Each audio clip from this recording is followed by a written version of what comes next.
Karena tidak mungkin seseorang mau berjuang itu ternyata rumah tangganya masih bermasalah. Ya, saya kasih contoh begini. Misal ada seorang suami dan istri. Kemudian dia punya masalah. Artinya ada satu sedikit lah masalah, percikan-percikan. Terus seorang suami ini dimarah-marahi sama si istrinya ini. Ya mungkin yang salah suami, tapi dia nggak bisa ngambil sikap. Atau sudah ngambil sikap, misalnya sudah minta maaf, tapi istrinya karena sangat emosional sekali belum bisa menerima maafnya. Terus berangkat kerja, bisa nggak kerja? Ya bisa. Naik motor, ngalamun gitu kan. Nanti setelah di kantor ya diem aja kan. Coba, dari mana itu? Dari keluarga.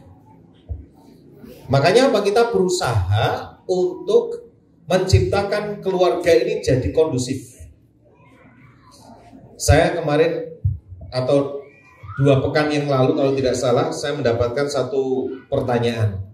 Pak Ustadz, saya mau tanya, kenapa istri saya tidak menghormati saya dan memuliakan saya? Ada yang tahu jawabannya?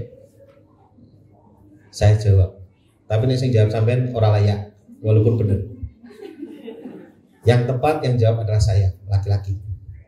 Saya jawab sama dia, karena Anda tidak memuliakan istrinya. Oke? Di situ. Kenapa seorang istri ini tidak memuliakan suaminya? Karena memang suami ini tidak memuliakan istrinya. Kalau boleh saya mau tanya, hampir saya tanya di berbagai macam pengajian, bapak-bapak, ikhwan-ikhwan, pernahkah Anda mengucapkan jazakumullahu khairan kepada istri? Enggak. Apalagi setelah hubungan badan. Enggak juga. Terus kamu mau minta apa? Istrimu taat kepadamu, istrimu menghormatimu, istrimu memuliakan kamu. Kamu saja tidak pernah berterima kasih kepada istrimu yang sudah banyak membantu pekerjaan-pekerjaan yang menjadi tanggung jawabnya suami. Lah kok bisa, Pak? Baik. Jadi kuncinya sebenarnya kan begini. Apa sih yang kita inginkan dalam sebuah bangunan rumah tangga itu kan kenikmatan. Nikmatnya sakinah, mawaddah, warahmah. Jadi bisa jawab, ujungnya nikmat. Ya. Nikmat itu adalah buah. Oke, saya kasih rumus ya. Nikmat itu apa? Buah. Tanamannya apa, Bu? Tanamannya apa? Bisa nggak? Yang menyebabkan Allah kasih nikmat apa? Hah? Syukur. Oke? Berarti tanamannya ini tanaman.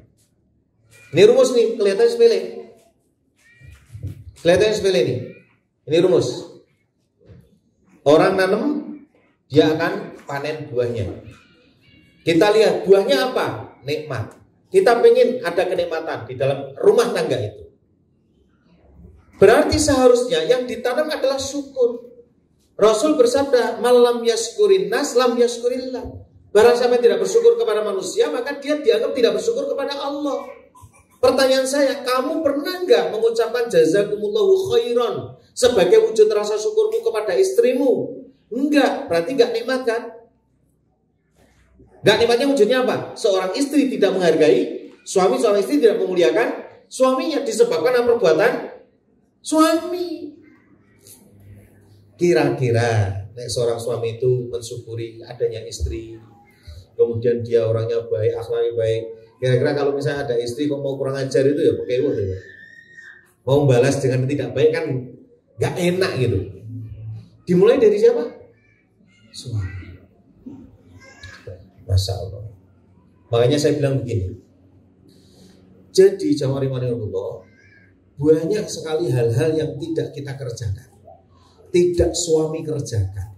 Kenapa dalam rumah tangga itu kebanyakan berantakan? Karena di situ kita akan mau tadi itu mau sampai menginginkan berlakunya syarat Islam. Tapi sekali lagi kalau bangunan rumah tangganya itu masalah nggak mungkin, susah sekali. Mau ngaji nggak boleh, mau apa nggak boleh. Ya maaf, kadang-kadang kenapa seorang istri itu, saya belum sampai kepada penghalang seperti tadi saya katakan setan itu, setan manusia gitu, karena menghalangi suaminya mau ngaji atau mau aktivitas. Itu sebenarnya juga tidak semua salah istri. Itu pelampiasan seperti anak tadi itu loh. Ingin ada perhatian, kok kamu nggak ngateknya aku sih gitu. Kok kamu nggak ngatekkan saya, nggak perhatikan saya. Kamu keluar saya nanya saja, ngaji ke sana kemari. Di rumah mainnya HP tok gitu kan. Nggak diewangi gitu. Matur nuwun saja tidak gitu. Padahal memang seorang istri tidak membutuhkan rasa terima kasih. Ucapan enggak. Yang dibutuhkan adalah perhatian. Protesnya dengan apa? Kok ngaji terus sih mas? Ucapan itulah bentuk protesnya sebenarnya. Padahal istri tahu dia ngaji itu baik, bagus. Tapi dia ingin dengan cara itu ekspresinya. Ada yang sarjana psikologi, benar enggak? Saya bukan sarjana psikologi. Saya ini orang ekonomi manajemen, jurusan rupiah dan dakwah. Ada nggak kira-kira itu? Itulah anugerah namanya. Gak bisa. Lalu orang sarjana psikologi malah konsultasinya sama saya. Dia malah jadi bos ekonomi. Ya, balik-balik. Jadi itu ya, ya. Kalau tadi saya katakan ada anak mau bunuh diri, kenapa? Itu kan buah ya. Anak mau bunuh diri, buah. Apa ini tanamannya? Orang tuanya gak akur. Berarti yang diperbaiki orang tuanya. Ini ilmunya Bu sederhana Bu. Jadi kan bisa menjabarkan ini, insya Allah akan jadi konsultan. Orang bisa nyelesain masalah orang, insya Allah. Sederhana sekali. Saya juga ngambil ini. Kalau Ustadz Nadif Hayani Habibullah, orang Lumajang itu di RLC, itu beliau menggunakan bahasa lain, namanya lalat dan sampah. Lalat dan sampah. Lalat dan sampah. Jadi selama ada lalatnya berarti selama ada sampahnya maka lalat ada di situ. Artinya selama sesuatu itu masih ada di situ, tidak diselesaikan, maka penyakitnya tidak akan bisa disembuhkan. Persoalan itu ketika sampahnya masih ada, sampah itu bisa jadi ada di hati. Mari kita cek. Ya, karena syukur menghasilkan nikmat. Jadi maaf ya kalau ada seorang istri, seorang suami macam-macam gitu ya, macam-macam itu artinya mungkin ada sedikit maaf ya pengen nambah istri atau apa, itu saya cek di sini. Kalau hubungannya nggak baik jangan. Ya, itu bukan mau ibadah tapi mengganti istri. Ya itu fakta. Seperti itu. Nah kemudian begini, saya kasih bukti lagi. Ibu-ibu yang dimakan Allah. Saya sering sampaikan juga kepada bapak, diantaranya adalah bahwa apa sih kewajibannya suami kepada istri? Apa? Memberi nafkah. Ada dua, zahir, batin. Batin termasuk tadi ya, wa asiruhunna bil ma'ruf, yaitu menjaga perasaan, termasuk apa? Termasuk lisannya dijaga, panggillah istri dengan cara yang baik.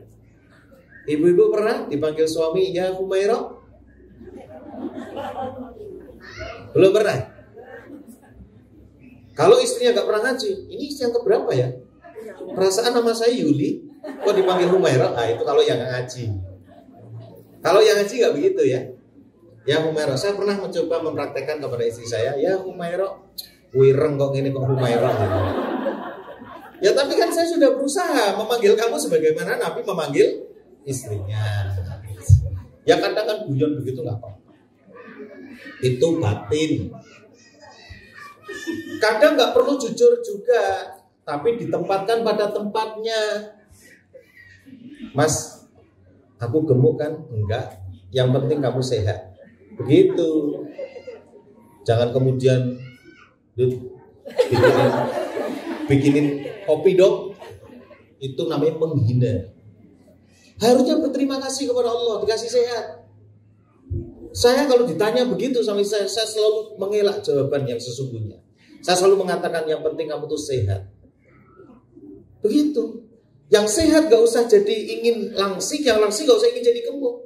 Apalagi maaf, para suami kadang menuntut istrinya begitu. Kenapa soalnya? Saya mau tanya, kenapa suami itu menuntut istrinya yang gemuk biar langsing, yang langsing biar gemuk? Karena ada bandingannya. Betul kan? Kalau nggak bandingkan, dia nggak lihat siapapun, nggak mungkin. Benar nggak?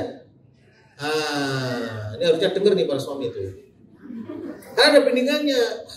Suami istriku kok nggak kayak gitu ya? Terus akhirnya kamu ikut fitness dong, kamu ikut glowing dong. Glowing aja. La haula wala quwata illa billah, masya Allah. Nah, saya jawabannya gitu, yang penting kamu sehat. Saya mencoba akan menjadikan kamu itu adalah orang yang terbaik kan gitu kan. Harusnya gitu suami itu, jangan dibanding-bandingkan. Kamu tuh harusnya kan seperti dia, begini. Aduh, masya Allah. Ini gak bersyukur namanya. Baik, secara dohir. Apa dohir? Ada 3. Sandang, papan, pangan. Seorang istri dibelikan sandang sama suaminya. Kalau sudah dibelikan 1 masih bisa dipakai, minta lagi nggak wajib ngasih, karena masih punya. Ya. Dan sandangnya adalah sandang syar'i yang nutup aurat. Kalau dia sudah belikan sandang tapi nggak syar'i, dianggap tidak memenuhi nafkah zahir. Yaitu apa? Sandangnya. Papan berarti rumah. Rumah itu yang mengusahakan adalah suami, walaupun kontrak atau pinjam atau dipinjami terserah. Karena nanti ada syariat, suami melarang ada orang yang tidak disukai untuk masuk ke dalam rumahnya sehingga bisa diamalkan. Nah, coba kalau misalnya seorang istri punya rumah, lalu suaminya nggak punya, ya, ketika ada masalah istrinya mengatakan, kamu kan di sini numpang. Coba, kurang ajar nggak? Kurang ajar. Ada kasus begitu, ada. Ya, itu akibat karena apa? Ada lagi yang masih rame nih, suami istri masih rame nih. Suaminya datang ke tempat saya sama istrinya.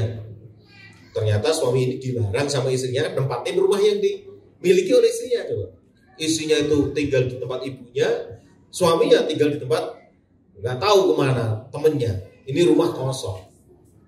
Coba, itu karena apa? Diawali dengan tidak bersyukur. Ya, tidak bersyukur. Papan, tanggung jawab suami. Pangan itu tanggung jawab suami. Yang dimasuk pangan itu apa? Makanan jadi. Jadi suami itu menghadirkan makanan jadi bagi istrinya. Bukan beras, bukan uang. Jadi makan beras sama makan nasi? Nasi. Berarti yang harus disediakan oleh suami adalah nasi. Makanya seorang istri tidak wajib bisa masak.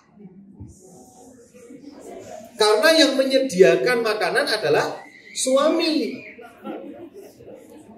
Wajibnya seorang istri memasak kalau diperintah. Betul? Dek, tolong masakan. Wajib masak. Kalau tidak diperintah tidak wajib. Oke? Jadi suami gak boleh marah kalau gak ada masakan, kalau gak diperintah. Tapi hebatnya wanita orang Jawa dan orang Indonesia, gak diperintah dia tetap masak. Itu hebatnya umahan. Kenapa? Karena ingin mendapatkan ridhonya suami, pengen dapat pahala. Gak diperintah ngerjakan apapun dikerjakan. Gak diperintah nyuci, coba bayangkan. Ya, karena apa? Termasuk memuliakan istri diantaranya adalah apa? Ketika suami punya kemampuan, istrinya itu dimuliakan. Oh, istri itu makan tinggal makan, nggak ngapa-ngapain. Tugasnya istri cuma dua kok, taat sama mana. Udah, iya, jadi nggak ngapa-ngapain. Semua yang ngerjakan suami. Kalau nggak mampu, kamu ada hadaman pembantu. Jadi yang ngerjakan pembantu semua, istri itu cuma ya nyantai-nyantai, bahasa apa nih, ongkang-ongkang gitu. Makanya harus siap pakai. Kalau sudah begitu, nggak boleh nolak. Ya kan? Karena sudah diberesin semua itu kerjanya sama suami. Walaupun melalui pembantu, dia hanya kerja, ada pembantu yang ngurusin semua kegiatan rumah tangga, yang bayarin ada suami, istri enak-enak aja. Memang iya begitu. Tapi kan nggak semua mampu begitu, benar enggak? Disitulah muncul kerja sama. Si istri, maksud si saya mau begini, ya saya harus ada pahala. Gimana caranya? Saya ngepel, ya kan, ikut mencucikan pakaiannya, nggak diperintah masak tetap masak. Masya Allah itu, makanya hebatnya. Makanya saya kadang-kadang bilang gini, para suami itu melihat kebaikan istri begitu kok nggak dilihat sebagai kebaikan. Makanya jarang yang bersyukur. Sering-sering bersyukur. Sekarang gini aja dah, daripada jenengan nanti nuntut bersyukurnya, jangan nuntut bersyukurnya seorang suami kepada istri. Saya khawatir amalan jenengan juga hilang.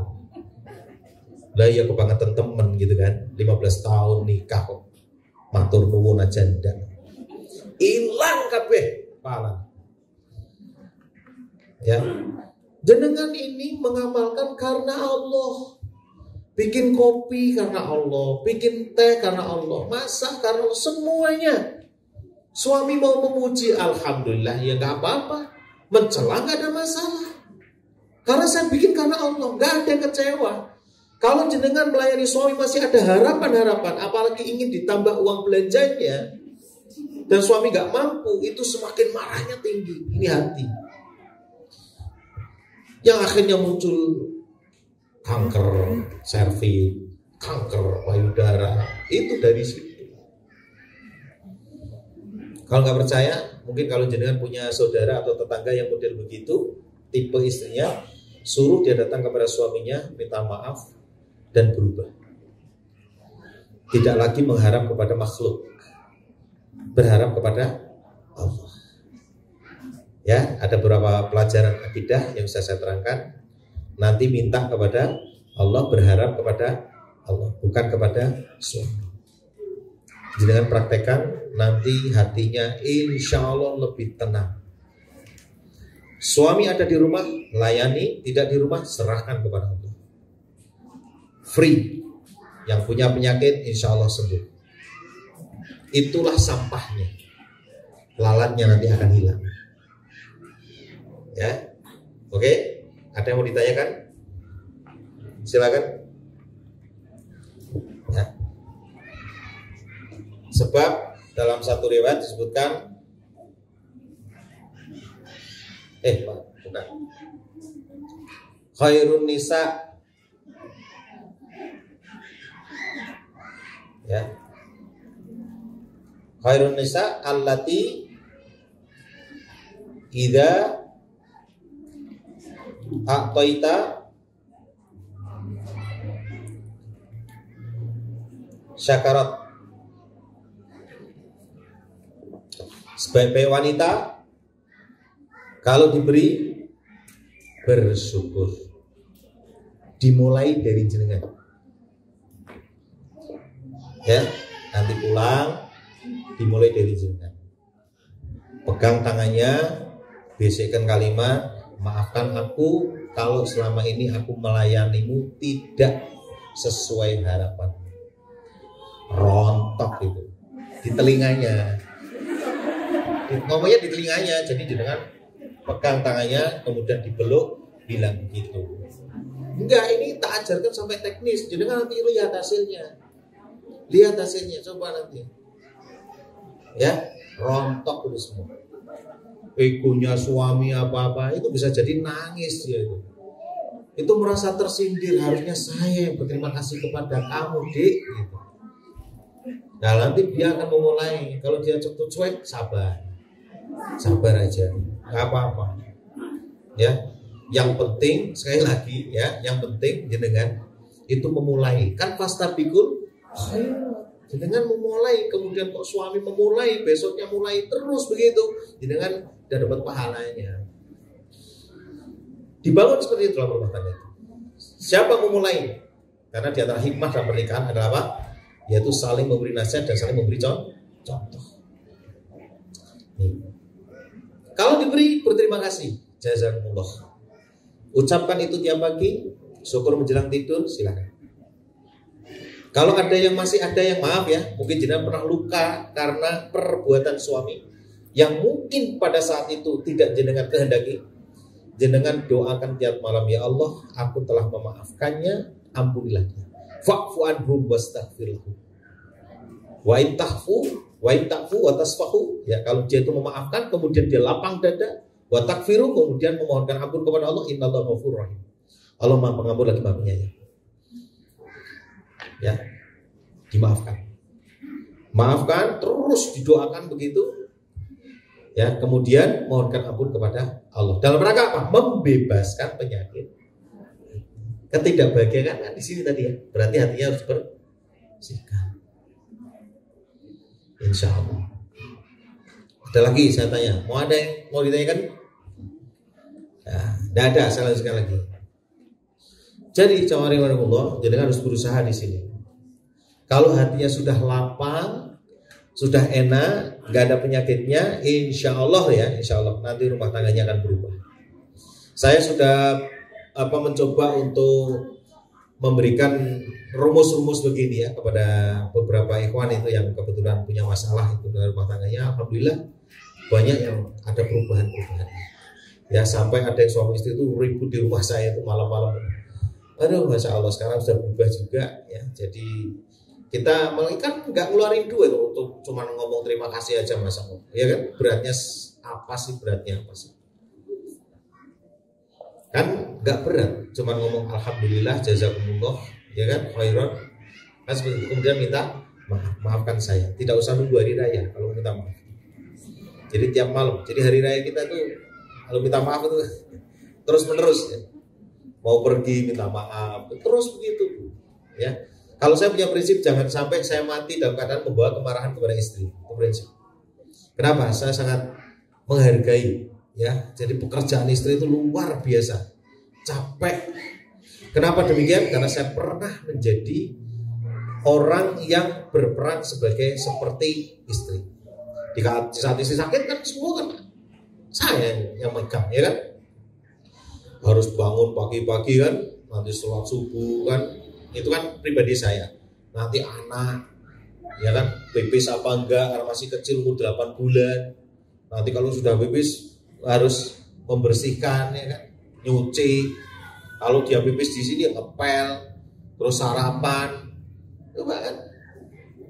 Setiap setengah jam sekali saya pipiskan, biar ngirit lah. Yang ngirit pembalut juga ngirit semuanya. Itu caranya begitu. Kalau mau ngirit, lihat anaknya nih. Kalau saya gini, lihat nih, setengah jam dia minum. Kalau minumnya kuat, setengah jam sekali saya suruh pipis. Kalau minum nggak kuat, 1 jam sekali saya suruh pipis. Itu caranya. Nanti dilihat popoknya, masih ada, pakaikan lagi, nggak apa-apa, nggak ada masalah. Itu cara ngirit tuh begitu, ya. Nah, kita coba ada mana begitu yang sampai ngelatenin gitu kan, nggak ada. Hampir rata-rata sosok bodoh, sehabis, seajure kan gitu. Kita tuh sudah tahu kita tuh pasukan elit, ekonomi sulit. Itu yang kita tuh harus tahu bagaimana kita tuh memperlakukan ya keadaan kita tuh jangan seperti orang yang punya. Paham ya? Jadi prinsipnya jenengan mulai sekarang kalau sudah mendudukan diri sebagai seorang wanita, apalagi wanita solihah, maka harus sudah mulai menjadi pendukung penegak syariat Islam, walaupun sesuai dengan kapasitas kemampuan kita. Masih ada 15 menit sebelum nanti saya tutup. Ada yang mau ditanyakan? Wah, Masya Allah, pinter-pinter. Saya juga senang kalau gak ada yang tanya, itu senang. Cepet bar gitu ya. Kalau gak ada, sebagai penutup ya, begini. Intinya adalah persoalan-persoalan yang ada dalam rumah tangga kita itu, jadi masalah ya, problem, itu disebabkan karena ini sebab kurang komunikasi. Jangan perhatikan, bener enggak? Silakan cek. Komunikasi itu ada dua, ada verbal, ada non verbal. Verbal itu bisa dengan lisan, bisa dengan tulisan. Kenapa demikian? Al-qalamu akhul lisan, al-qalamu naibul lisan. Tulisan itu penggantinya lisan, tulisan itu saudaranya lisan. Artinya, jadi kalau tidak mampu mengucapkan dengan kata-kata, bisa dengan tulisan. Makanya saya tadi katakan, atau saya kasih contoh dengan emoji, ya, dengan gambar, seperti itu. Atau dengan kata-kata, I love you, I want to kiss you, I wait you, I waiting for you, apa-apa. Pokoknya gitu-gitulah. Jangan ngutip, nggak apa-apa. Ngutip orang lain ngomong apa, yang penting bagus di situ, sampaikanlah hasrat itu kepada suami. Ya kan, ada satu perhatian di situ. Non verbal, tingkah laku. Masya Allah, mudah-mudahan cukup ya. Non verbal itu tingkah laku. Saya mau tanya, maaf ya, ini bahasanya kasih vulgar. Ini kan orang dewasa semua. Pernah nggak suami ngomong kalau mau butuh sama jenengan berhubungan badan, ngomong pakai lisan? Enggak kan? Betul kan? Jarang kan? Pakai non verbal, jiwit, pegang, nendang. Enggak, ini cuma contoh. Artinya apa? Komunikasi itu tingkatkan. Banyak ngobrol, yang manfaat. Untuk apa? Meminimalisir salah paham. Kalau ada waktu nanti saya kasih contoh sebagai penutup. Baik, ini ada pertanyaan apa? Punya suami aktivis, sibuk, istri juga punya tugas dari jamaah. Di saat membantu pekerjaan suami, sehingga kita sulit membagi waktu untuk mempersiapkan tugas dari jamaah. Bagaimana solusinya? Masya Allah, ya, ini tugas apa ini dari jamaah ini? Misalnya ada kepanitiaan atau apa begitu ya. Kalau suaminya paham dari itu adalah tugasnya jamaah, maka dia pun akan menghandle tugasnya istri. Saya ulangi, istri itu sebenarnya diperlukan perhatian dan bantuan. Maka saya sering sampaikan sama para suami, kalau kamu di rumah tidak ada salahnya kamu ikut mencuci, cuci piring lah, cuci mangkok lah, ya kan? Terus cuci pakaian lah, begitu. Jadi suami ini punya apa ya, kayak semacam empati lah. Ya sekali-sekali nyapu lah, ngepel lah. Mungkin tidak tiap hari. Makanya kita butuhkan suami itu begitu. Jadi kemuliaan seorang suami kan dilihat dari sejauh mana dia memuliakan istrinya. Ma'akramun nisa illa karimun wala ahannahunna illa naim. Kalau ini sudah klop, tidak akan ada ketimpangan, saya yakin. Begitu suami keluar, istri melakukan aktivitas yang di situ bisa membantu suami. Begitu juga ketika istri keluar, maka suami bisa melakukan hal yang sama. Karena sesungguhnya itu adalah tanggung jawab suami. Seperti itu ya. Baik, kalau saya biasa bagi waktu. Ya, istri saya itu ya kadang ikut ya, apa sedekah sayur, apa sedekah warung sedekah, kadang-kadang ada kajian mahat kayak gini juga ngikutin. Walaupun saya maaf ya, saya dimarkasi ya, istri saya itu juga ikut sama-sama, insya Allah. Kecuali lupa. Nah, lupa itu bingung. Baik, kalau ada seorang suami tidak memiliki rasa cemburu pada istrinya, maka tidak akan masuk surga. Apakah yang berlaku sebaliknya? Bila tidak memiliki rasa cemburu pada suaminya. Kalau hadisnya memang cemburu di situ, kalau saya memahami ketika Rasulullah itu kan hadisnya begini. Bunyinya kalau tidak salah, qad haramallahu alaihul jannah. Sungguh Allah telah mengharamkan surga. Siapa? Satu, mudminul khamra, orang yang minum minuman keras. Dua, wal aquli walidayhi, orang yang durhaka kepada dua orang tuanya. Ketiga adalah dayus. Kemudian Rasul ditanya, apa itu dayus? Kemudian beliau menjawab, la tamna'u zaujah fi maksiatillah law kana aliman au abidan. Dia adalah seorang suami yang membiarkan istrinya bermaksiat kepada Allah. Bermaksiat kepada Allah. Jadi di situ maksiat itu diantaranya di situ salah satunya bisa jadi cemburu gitu kan. Tapi saya akan terangkan dulu. Bermaksiat itu kan macam-macam. Membiarkan, dan dia lebih suka kalau, maaf ya, suka kalau istrinya tidak berjilbab, atau suka kalau istrinya itu membuka aurat. Itu dayus namanya. Padahal suaminya adalah alim, abid. Dia alim ibadah dan bahkan dia alim. Bisa jadi kiai, bisa jadi ustaz. Tapi membiarkan istrinya bermaksiat. Itu satu contoh. Contoh yang lain, membiarkan istrinya pergi tanpa mahram. Itu jelas maksiat. Lalu dibiarkan dan dia ridho dengannya. Atau membiarkan istrinya memotong alisnya atau mengganti atau memangkur giginya, ya, kecuali yang mualaf. Kemudian terus pokoknya maksiat-maksiat itulah, banyak kan maksiat-maksiat itu. Dan suaminya nggak ada rasa ini, nggak ada rasa kok istri saya kok begitu, terus kemudian mau dirubah enggak, tapi dia justru bangga.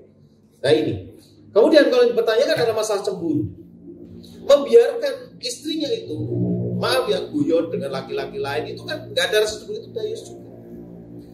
Apakah itu berlaku bagi seorang istri kepada suami? Bisa jadi. Kenapa? Kalau lihat dari sisi dalil hukumnya kan, keumuman dalilnya kan namanya ketika Rasulullah SAW sebagai uswah itu kan bukan hanya untuk laki-laki, ya kan?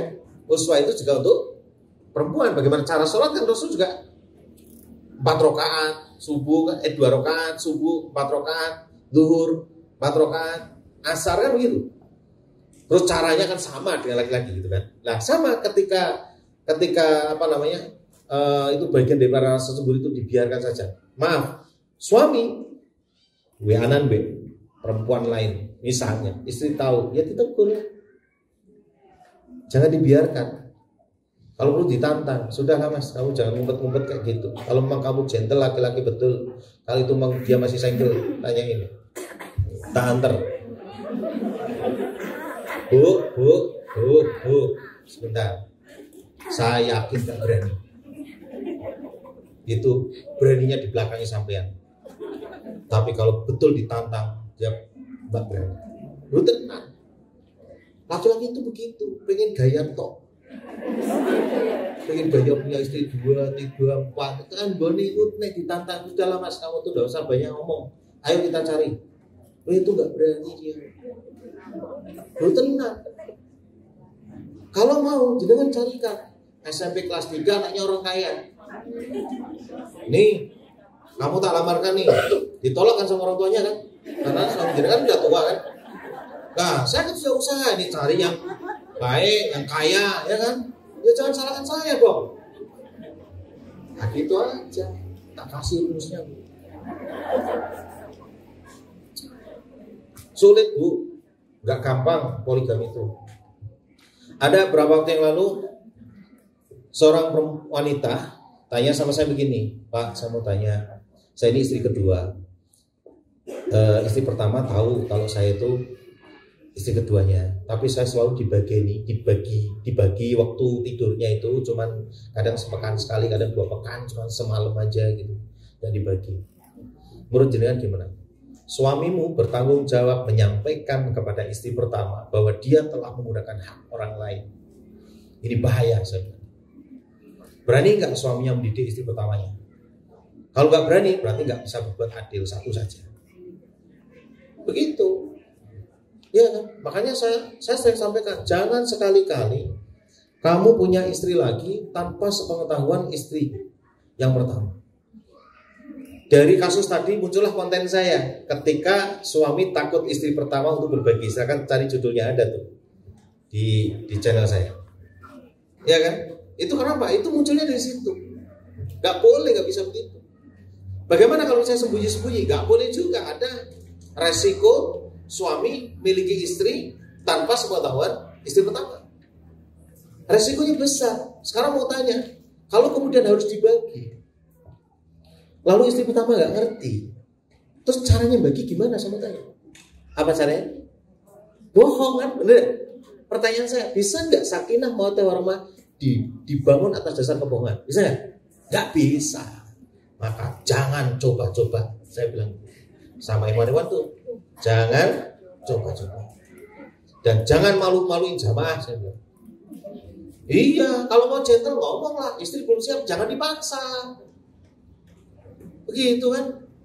Gampang aja kok repot. Cuman ikhwan-ikhwan ini kadang-kadang memaksakan diri karena ada kesalahan-kesalahan. Maaf ya, kalau misalnya mau nikah lagi nih, tapi dia sudah chattingan dulu, bener nggak? Itu kan tanaman, betul kan? Tadi ya, tanaman. Nanti buahnya apa? Ruwet. Pasti ruwet. Maka ini bukan apa-apa sih sebenarnya.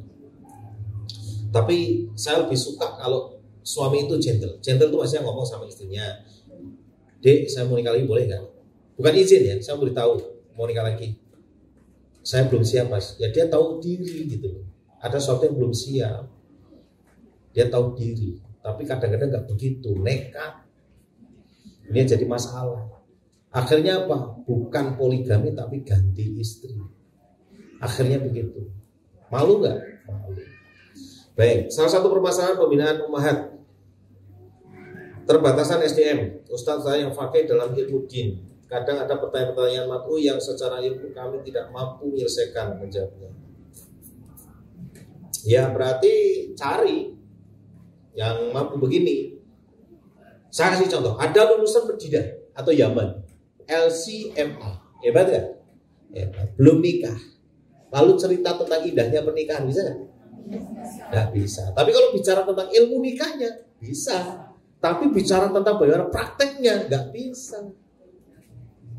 Ya kan? Kadang-kadang bukan pondok pesantren, tapi dia memang ahli dalam hal itu, bisa jadi mengalahkan yang LCMA karena dia sudah menikah, sudah punya anak. Bagaimana dia mengatasi anak, problematikanya seperti apa, lalu kemudian jadikan ibroh, lalu ditularkan kepada yang lain. Ya.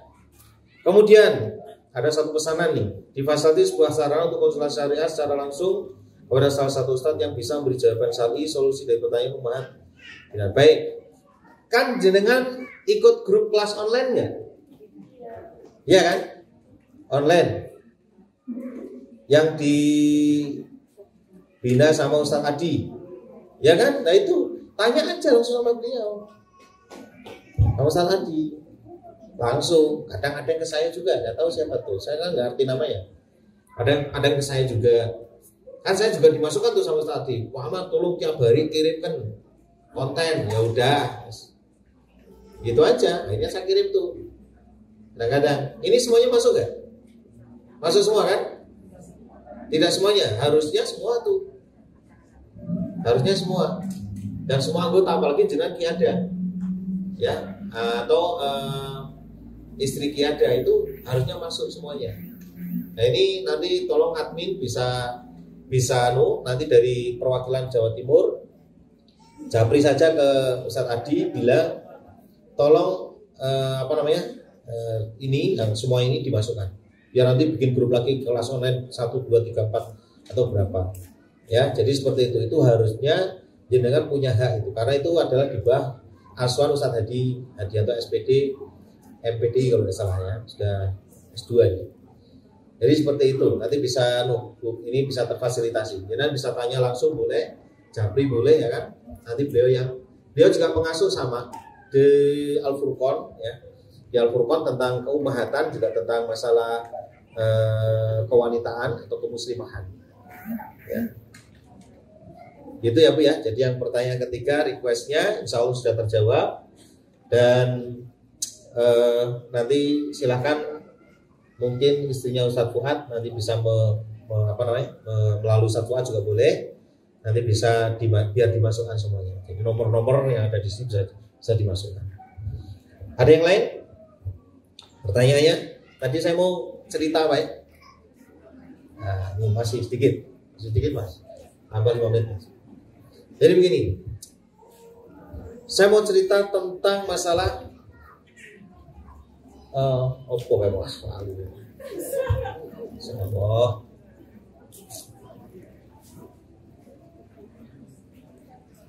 iya, ini masalah komunikasi ya. Sebagai penutup nih, saya mau cerita masalah komunikasi. Ada seorang perempuan datang ke rumah, ketemulah istri saya.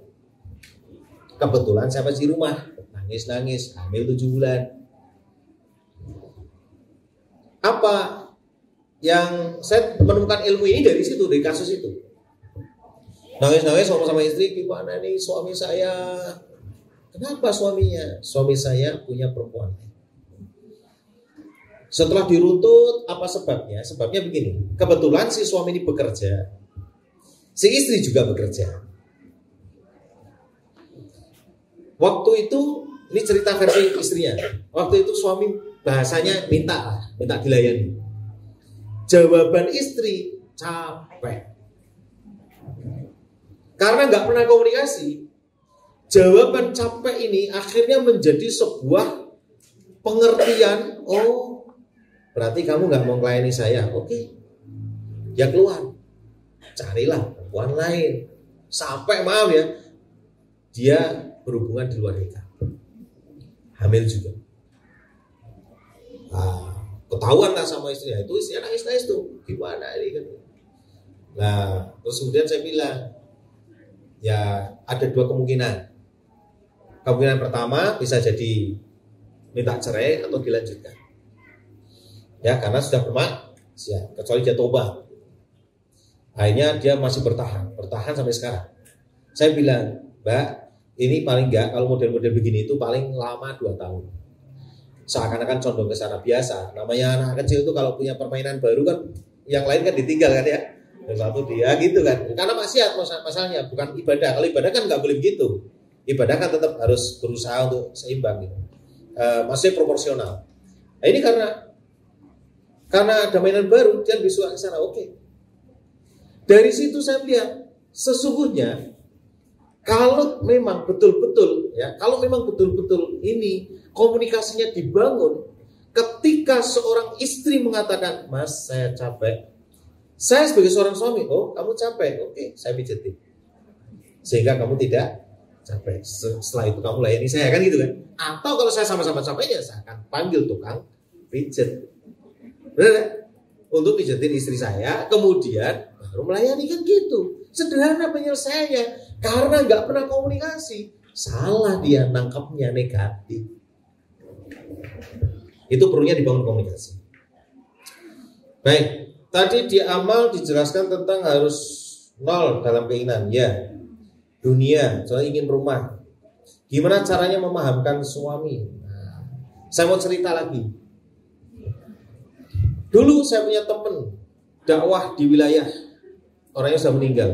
Umurnya 48, dia meninggal. Waktu sama saya ngobrol, hebatnya teman saya ini, ustadz ini, seorang ustadz ini kalau takziah kemana-mana dicatat namanya. Fulan 40 tahun, Fulana 40 tahun, Fulan 48 tahun, Fulana 49 tahun, 50 tahun, terus gitu. Sampai ada 200 lebih. Suatu ketika istrinya bilang gini, Mas, ini yang cerita orangnya, kita mosok mengontrak terus mau bikin rumah, kan lebih nyaman. Ustadz ini daftar tadi ditunjukkan, ini lo lihat daftarnya, yang paling banyak mati umur 48, kita 46. Nah aku bangun 2 tahun urung dadi, pokoknya saya terus ke malah payah itu. Oh ya wes salah situ. Sebagai penutup, begini Bu, mohon saya. Kita ini diciptakan oleh Allah untuk apa? Tak tulis yang besar, ibadah. Pertanyaan saya selanjutnya, masalah akidah. Allah zalim apa adil? Bentuk keadilannya adalah setiap Allah perintah, berarti biayanya sudah disiapkan.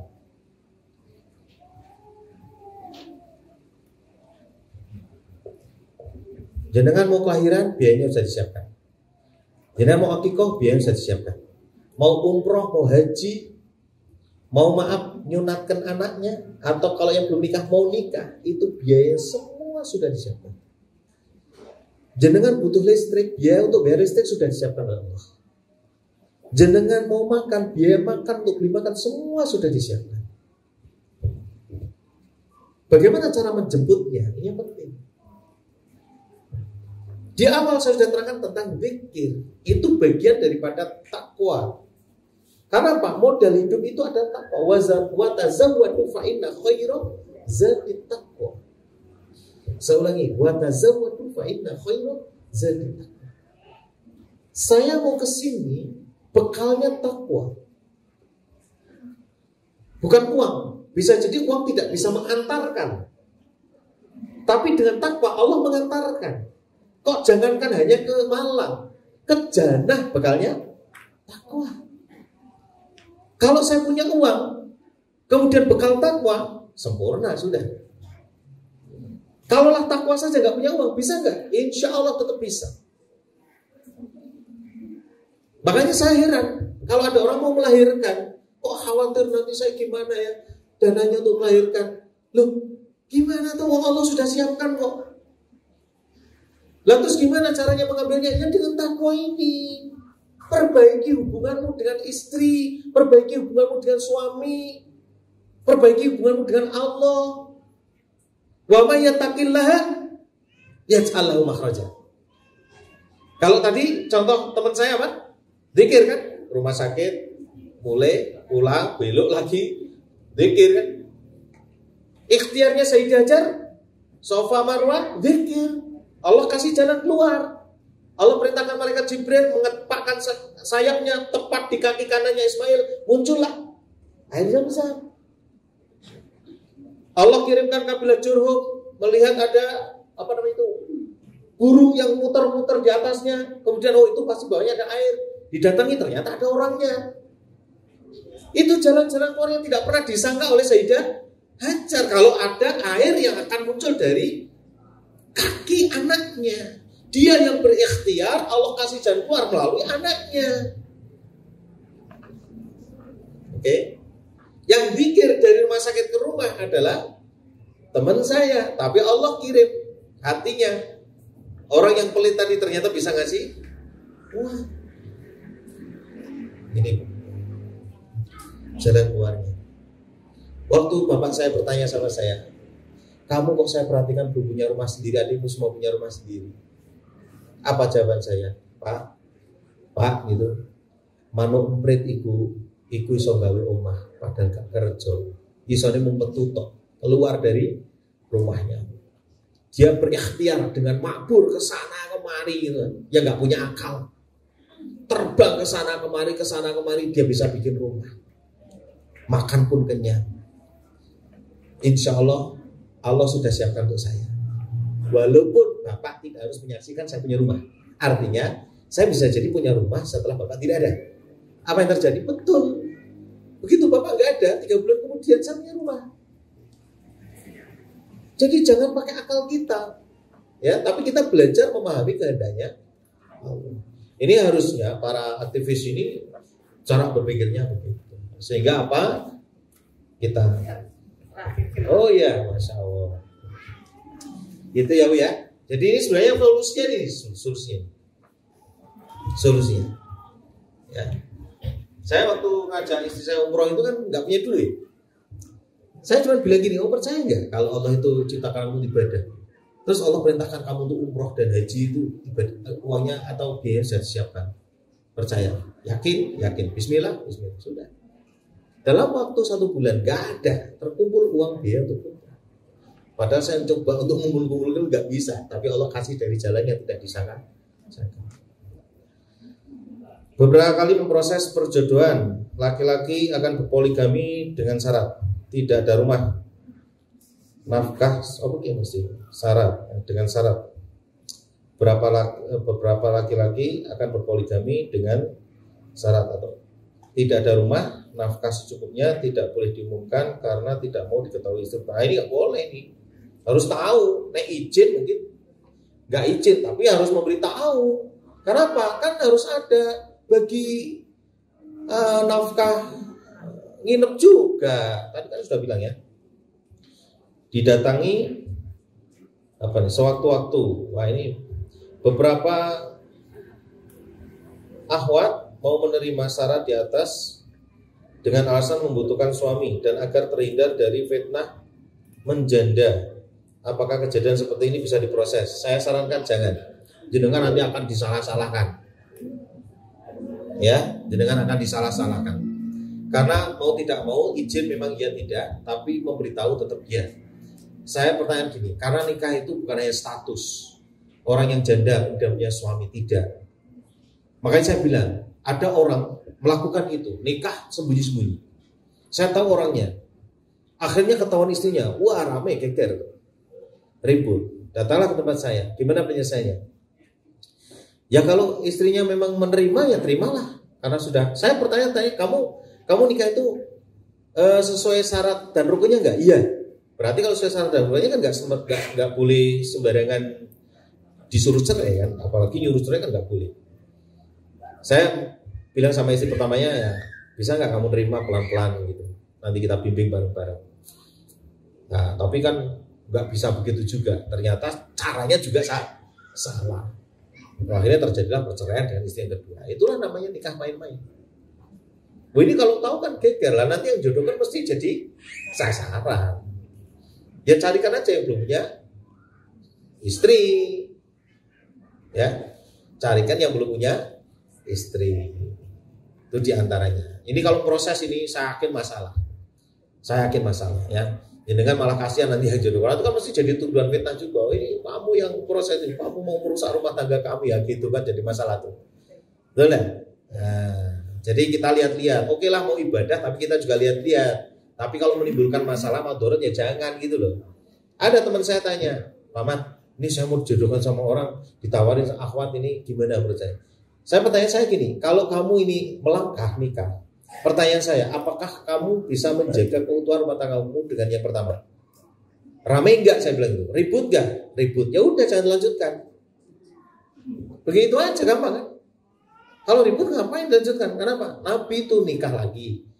Tapi Nabi juga mengumpulkan istri-istrinya makan bareng, guyonan bareng. Bisa enggak? Enggak bisa, jangan. Karena apa? Nikahnya bukan hanya sunahnya bukan hanya di nikahnya saja, betul enggak? Tapi kelanjutannya bisa enggak dijalankan? Kalau enggak ya jangan. Itu yang saya katakan sulit. Paham ya Ibu ya? Gak usah khawatir Bu, tenang aja. Gak usah khawatir. Ini kawan-kawan ini sudah saya sering sampaikan. Jangan coba-coba nikah lagi tanpa sepengetahuan istri. Itu satu, jenengan berkhianat. Yang kedua, kamu tidak akan bisa membangun sakinah mawaddah warahmah yang didasari atas dasar kebohongan. Coba istri sana ngebel, gimana? Sakit, coba. Ya kan? Bingung kan? Wah. Yang tadinya lembut dengan istri pertama jadi keras, kasar. Itu cirinya. Jangan, tapi kalau tahu ciri-ciri itu didekati baik-baik, ditanyakan baik-baik. Itu. Biasanya begitu. Kalau suami itu gitu aja. Yang tadinya nyaman, enak, lembut, tak tahu-tahu jadi kasar itu biasanya ada sesuatu. Dan bahkan sesuatu itu belum tentu istri baru, tapi permainan. Contoh nih, saya datangi seorang suami datang ke tempat saya, dia bilang gini, pernah ngamuk enggak? Katanya. Kok tanyanya begitu sih? Ya nek ngamuk nih gimana ya? Saya tuh ngamuk nggak pernah lama. Kalau ngamuk ya ngamuk ngomongan aja turun nggak ada ngetok orang ning hati ya. Itu adalah rangka menasihati. Aku baru banting piring, banting mangkok gitu. Loh gimana lagi? Saya itu kan sudah janji sama teman-teman mau badminton. Ini saudara istri saya mau datang. Kata istri saya mau badmintonnya nanti aja. Loh malah ngamuk. Coba. Berarti kan ada kesukaan, kesenangan baru. Jadi yang membuat kadang ngamuk-ngamuk itu karena terusik dengan kesenangannya. Jangan cek silakan. Sesuatu siapapun orangnya yang terusik dengan kesenangannya itu biasanya dia akan marah. Siapapun. Makanya apa? Caranya jangan langsung diusik begitu. Ya pelan, dikasih tahu, dinasihati dan seterusnya. Nanti insya Allah dari situlah nanti akan terbangun komunikasi yang baik. Cara menyelesaikannya juga dengan cara yang baik. Kalau istri saya misalnya nih marah-marah, saya diemin aja.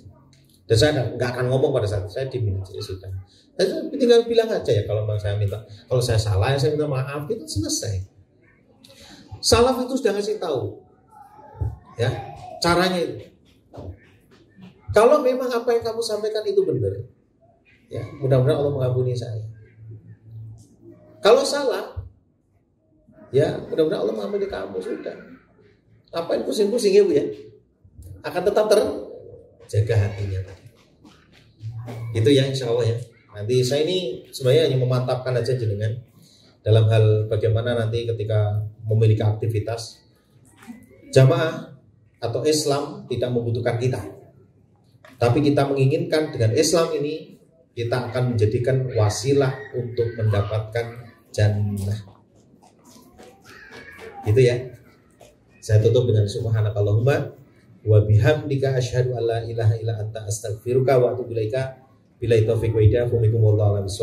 Assalamualaikum warahmatullahi wabarakatuh.